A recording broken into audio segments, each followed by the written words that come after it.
Então tá bom. Pelo que consta, a gente já está gravando. Ok, acabou.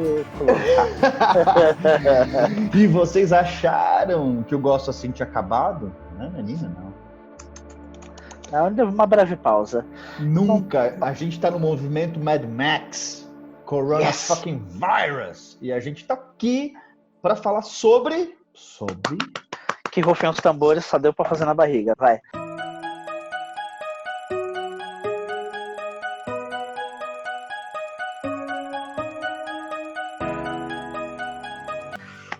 Vamos falar sobre o nosso movimento espiritualista em meio a tudo que está acontecendo, mas trazendo talvez uma mensagem de otimismo, enfim.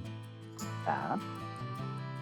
Gosto do tema, acho importante isso.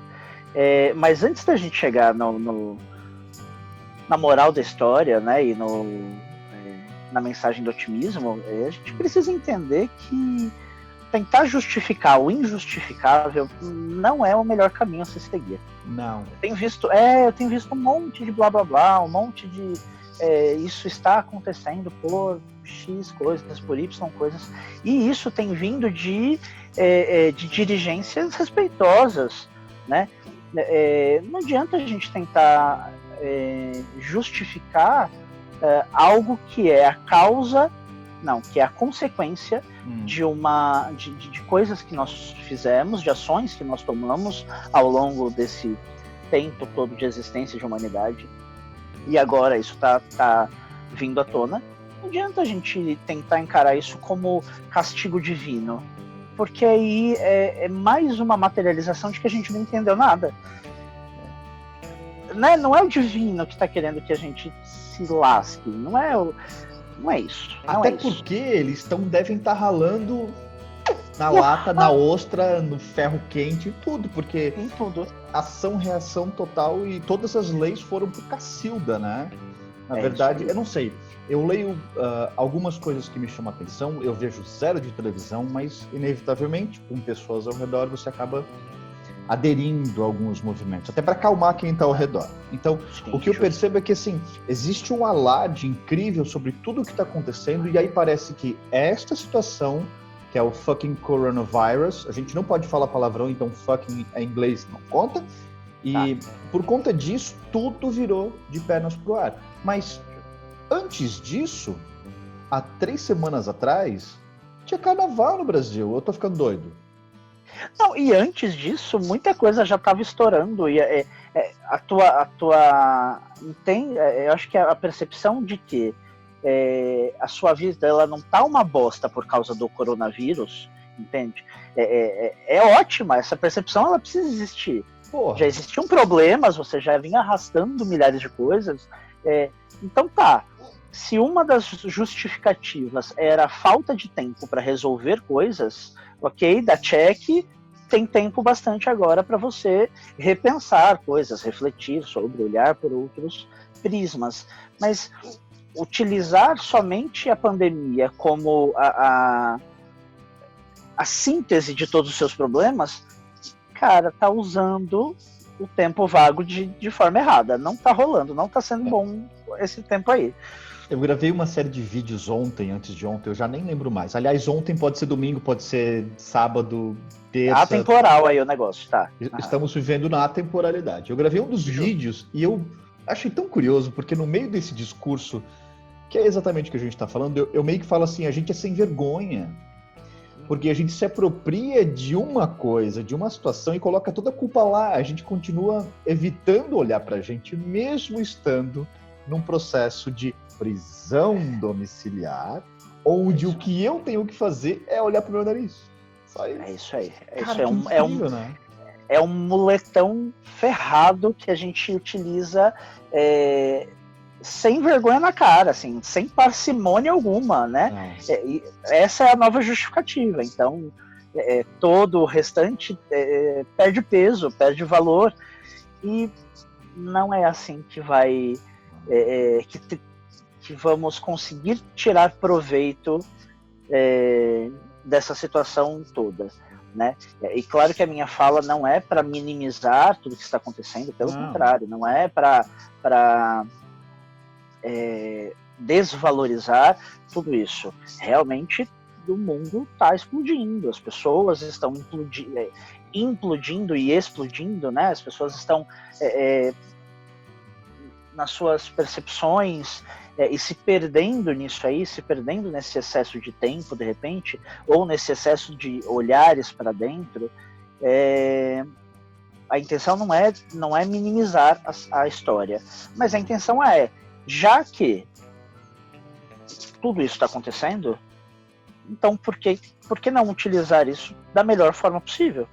Se a gente não consegue, se a gente não consegue a cura, se a gente não consegue uma vacina, se a gente não consegue evitar, se imunizar sobre isso, ok, então a gente precisa agora entender que a nova ordem é o readaptar-se. A gente vai ter que entender, entre os nossos processos, que os próximos passos é tentar fazer ou tentar ter o mesmo resultado, resultados semelhantes ao que a gente tinha antes de tudo isso acontecer, mas se readaptar a essa nova realidade. Que é tão injustamente viver com você mesmo. Qual é a dificuldade disso, não é mesmo? Agora, acho... E é incrível, né? Porque não há dificuldade... Bom, sei lá, né?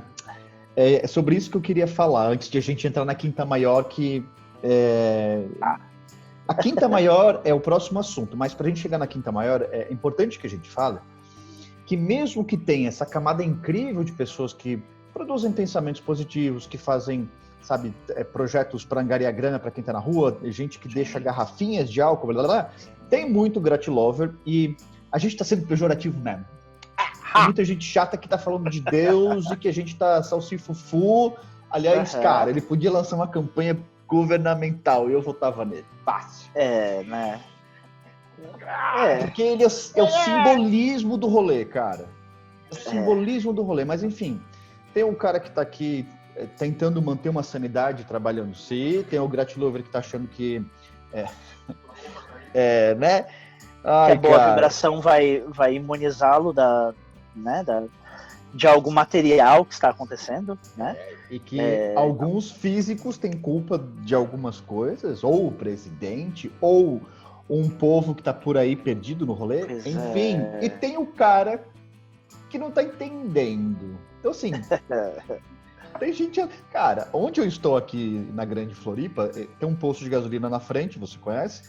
Do lado tem um mercado e ali tem uma farmácia, uma padaria, e tá todo mundo discutindo o peixe do final de semana que passou. Opa, tá, mas tá fácil isso aí. Não é mesmo? Vejo a mesma coisa onde eu faço as coisas lá, os artesanatos e os incensos. Claro.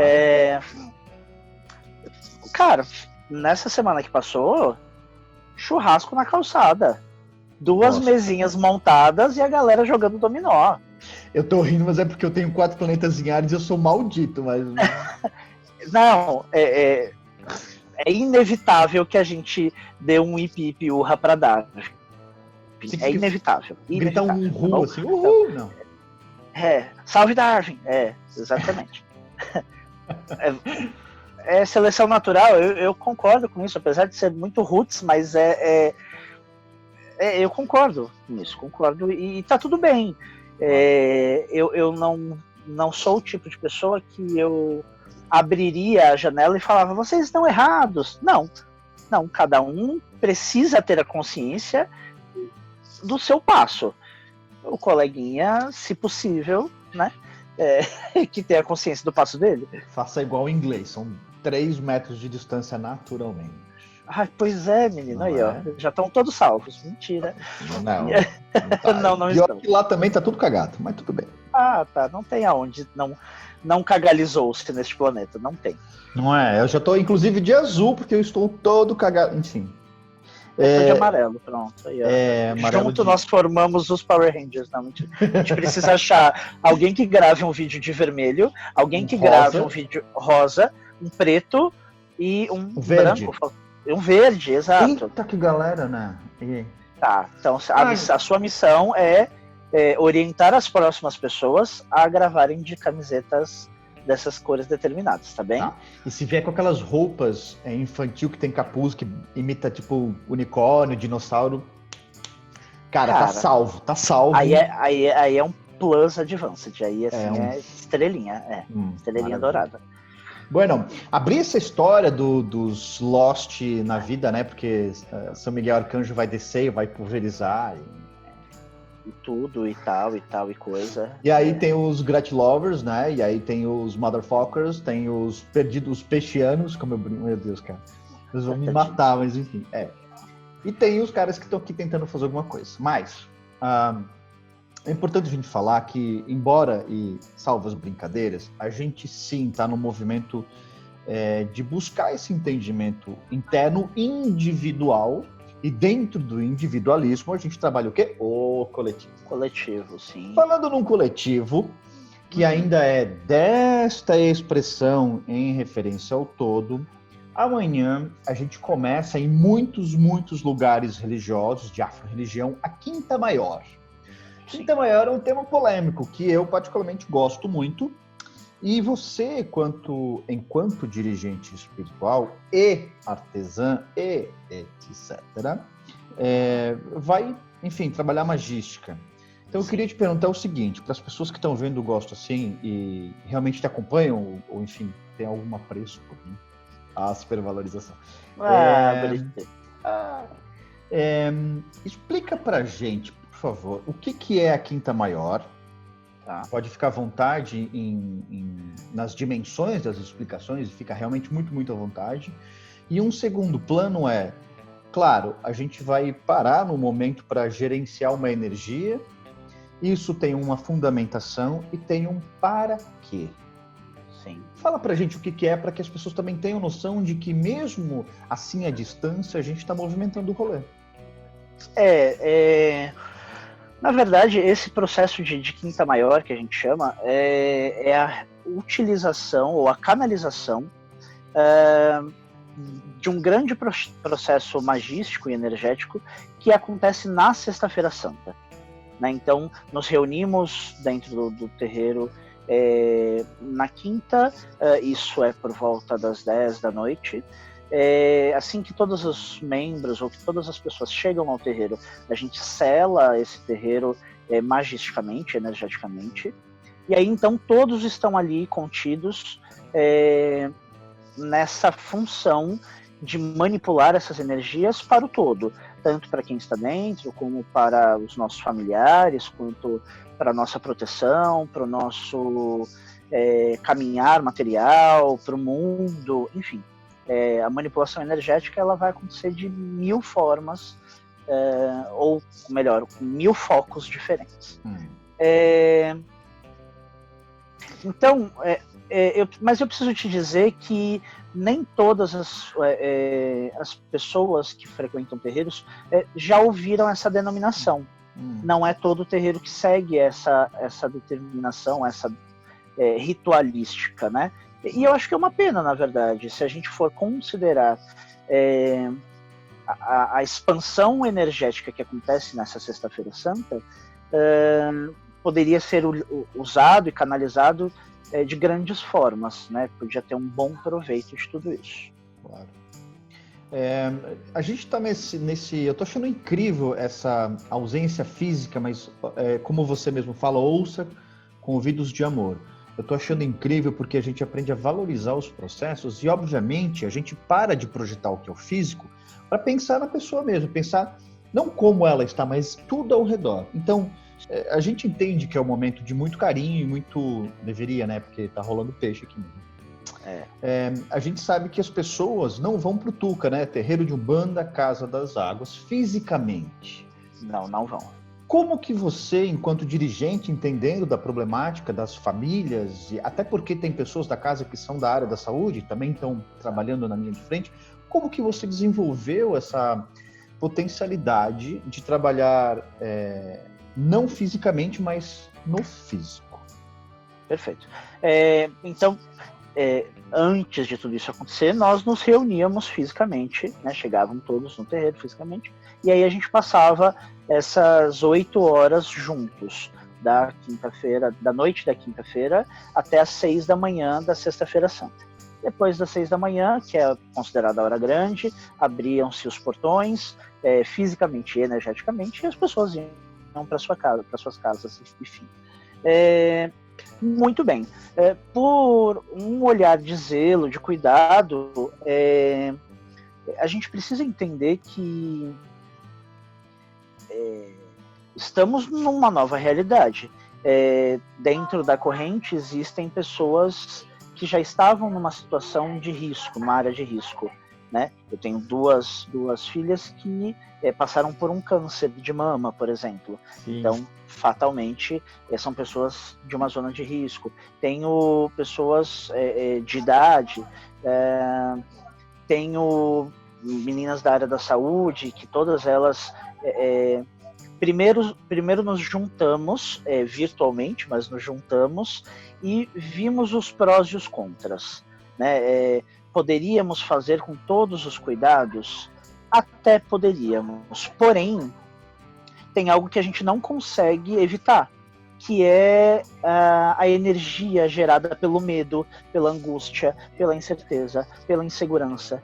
E aí, de repente, estar fisicamente lá estragaria todo o rolê.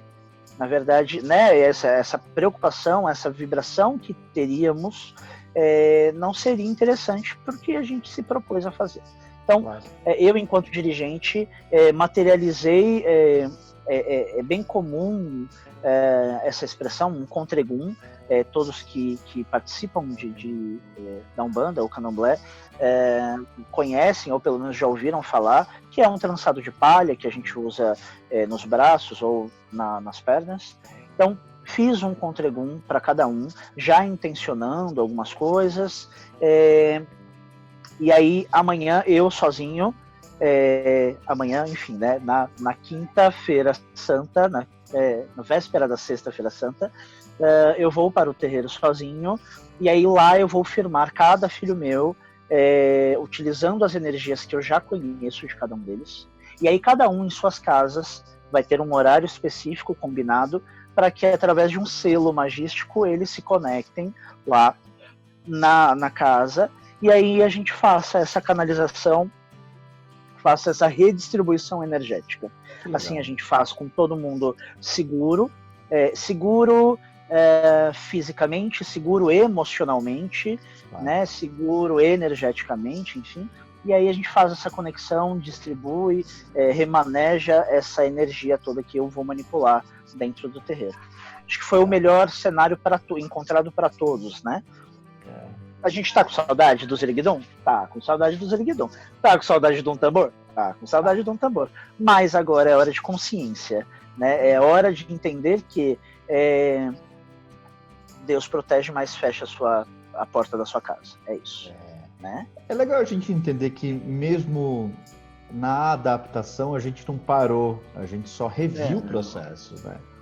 Na verdade, se você me permite, claro. Eu preciso falar que a Casa das Águas ela tem como pilar principal a estabilidade emocional, né? Então a gente tem esse veio, a gente tem essa atuação, e eu jamais poderia colocar pessoas ou exigir que a minha corrente se propusesse a fazer algo que os desestabiliza emocionalmente. Claro. É importante a gente falar também que a gente não pode parar, e a gente não parou, justamente porque um dos grandes problemas que está acarretando a humanidade, que está assolando a humanidade, é justamente essa energia de medo, de desespero, essa instabilidade emocional, essa falta de tato em lidar consigo mesmo, ou lidar com os parceiros que vivem na mesma casa que você, né? Vejo constantemente as pessoas falando: estou vivendo 24 horas com uma pessoa e tá difícil, e a convivência tá X, tá Y. Ok, a gente vai precisar se readaptar, a gente vai precisar se ler com outros olhos, né? Se ver com outros olhos agora. Então, é importante dizer que trabalhar essa energia buscando essa estabilidade emocional, ou pelo menos encaixá-la dentro de uma quase normalidade, vai ser tão importante quanto qualquer outra função administrativa, função que você tenha na vida. Né? A gente precisa entender que essas energias ruins, ou essa energia do medo, essa energia da tristeza, elas afetam diretamente o nosso imunológico também. Claro. A gente precisa falar, né, de doenças psicossomáticas, e aí a gente vai, então, cada vez mais entrando para si, cada vvez mais caindo, cada vez mais ficando triste, cada vez... isso só potencializa a descida da ladeira.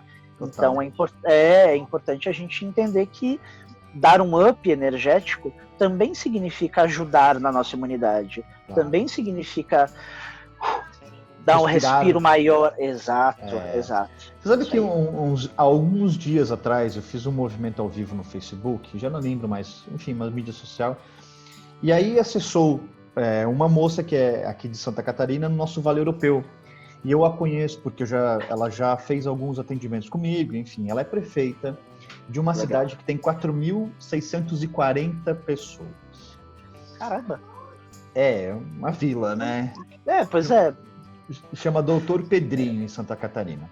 E aí, o comentário dela em relação ao que se falava, que era justamente essa preocupação pelo zelo e pela busca desse equilíbrio, né? Ela dizia o quanto estava sendo difícil para ela, enquanto prefeita, receber a tormenta de todas as pessoas, e cada qual com a sua função e razão, enfim, mas sem o poder de manipular aquilo. E aí, a reclamação, aspas, dela era: como é difícil para eu manter a minha sanidade, o meu equilíbrio, né, a minha troca de amor, quando eu não consigo resolver a tua história e tampouco me sentir culpada por algo. Então, eu acho que esse é o próximo item que eu queria te falar, diante de tudo que a gente abriu, que assim, você como um líder, né, alguém que está à frente a um processo Sim. que fala da espiritualidade, que fala de energia, mas muito mais além disso, que fala do holos, né, do ser e toda a sua capacidade, como que para você? Tá pesado? Tá difícil? Como é que estão os amigos? Eles estão conversando? O que tá rolando? Na verdade, Flávio, eu acho que toda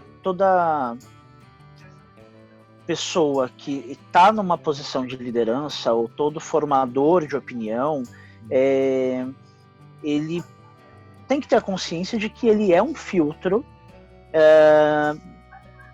um filtro de pessoas, para as pessoas, e que eles, na verdade, que todos nós, formadores de opiniões, a gente precisa saber utilizar muito bem essa ferramenta. Se a gente consegue fazer esse filtro e dessa forma amenizar um pouco a situação do outro, isso não está relacionado diretamente com resolver coisas. Né? A gente não tá conseguindo resolver o nosso, né? No sentido corona. A gente não está conseguindo resolver o de ninguém, mas talvez utilizar a nossa voz ativa no sentido de crença, né? A pessoa acredita no que eu falo, a pessoa acredita no meu ponto de vista, a pessoa acredita que eu tenha um olhar, que eu tenha um direcionamento bacana a ser seguido. Com isso eu já consigo aliviar essa pessoa, com isso eu já consigo pelo menos fazer com que ela entenda ou reflita sobre algo. É o que eu tenho feito com os meus filhos, é o que eu tenho feito com os meus amigos mais próximos, que a gente tem mais contato, e acho que cada um poderia fazer dessa forma. O que complica e muito é o excesso de informações ou de canais de informações que nós temos acesso. Muita coisa, né? Muita coisa, sim. É o celular que a gente vive com ele grudado na cara, é a televisão, é o rádio, é a internet, é o computador, é o vizinho, né, o contato que a gente tem com algumas pessoas através da própria internet ou do telefone. Sim. É muita informação para a gente filtrar, e aí a gente começa a surtar, né? Porque espanar o cabeção, exato. Uma das coisas que eu sinto aqui é É que assim, independente de eu estar fisicamente com meu pai e com a minha mãe, existe toda uma história externa que também demanda informação. Como eu falei, tem um posto de gasolina aqui na frente e a galera tava tomando e tá tudo bem, cada um faz o que tem que fazer. Mas para quem está se protegendo, olha uma cena como essa, isso puxa, né? Isso traz para cá. Então assim, acaba que eu pergunto para você, mas também tô tipo respondendo o que eu responderia, não é? Acaba que a gente vira um agente de um pacificador. Fato. Acho que já tínhamos esse papel, na verdade, pelo menos. Sim. Uma das funções de um dirigente espiritual ou de qualquer formador de opinião. Acho que já tínhamos esse papel. Só que agora a gente precisa ser mais incisivo em algumas coisas. A gente precisa... não deve ter um outro termo melhor, tá bem? Mas o que me vem à cabeça a gente precisa colocar na caixinha. A gente precisa fechar um pouco esse olhar abrangente e global que muitas pessoas têm. A gente precisa fechar um pouco, precisa diminuir um pouco a veracidade dada por elas mesmas a algumas informações. A veracidade que eu digo no sentido de peso, né? As pessoas, elas ouvem e aí elas colocam um peso absurdo sobre aquilo e acreditam nesse rolê que elas mesmas atribuíram e surtam e explodem, né? Então eu acho que o nosso papel é sim de mediar, é sim de amenizar, é sim de dividir, de apontar de repente um outro ângulo, um outro olhar. Não nos cabe convencer ninguém, mas nos cabe pacificar, mediar, né? É isso aí. Concordo plenamente. Dando um respiro no rolê, existem muitas ferramentas por aí. Vamos mudar um pouco, tá? Pra gente sair de... Era importante falar disso, mas... Sim. O senhor, não é? Para quem te acompanha nas mídias sociais, porque agora está em voga as mídias sociais. Nossa, bonito, não é mesmo? Aprendi na França em 1844. Mentira. Existem muitas formas de organizarmos energeticamente